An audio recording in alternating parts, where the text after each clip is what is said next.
Hello guys, Meena's કિચનમાં તમારું સ્વાગત છે। આજે આપણે ઘઉંના ઘઘરા લોટમાંથી લાડુ બનાવવાના છીએ। કંઈ પણ તહેવાર હોય કે કંઈ પણ પ્રસંગ હોય તો પણ લાડુ બનાવીએ છીએ। તો ચાલો આપણે બનાવીએ। સૌથી પહેલાં તો 3 વાટકી જેટલો ઘઉંનો ઘઘરો લોટ લીધેલો છે। તેમાં 2-3 પરી તેલ નાખી લોટને સારી રીતે મિક્સ કરી લેવું અને પછી તેમાં ગરમ પાણી નાખવું અને થોડો કડક લોટ બાંધવો, જેથી લાડુ ચીકણા ના લાગે। પછી આ રીતે મુઠિયા વાળી લેવા।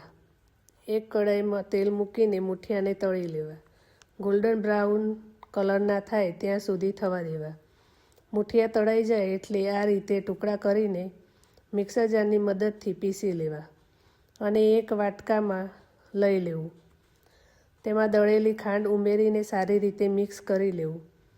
તેમાં કાજુ બદામનો ભૂકો પણ એડ કરી લેવો। તેમાં ઘી એડ કરી લેવું અને સારી રીતે મિક્સ કરીને લાડુ વાળી લેવા। તમારા મસ્ત મજેદાર લાડુ તૈયાર છે। તેને એક ડીશમાં લઈ લેવા। તેની ઉપર ખસખસ નાખી લેવી। જો તમને આ વિડીયો ગમ્યો હોય તો વિડીયોને લાઇક કરો, શેર કરો અને ચેનલને સબસ્ક્રાઈબ કરો। મળીશું એક નવી રેસીપી સાથે। Thank you.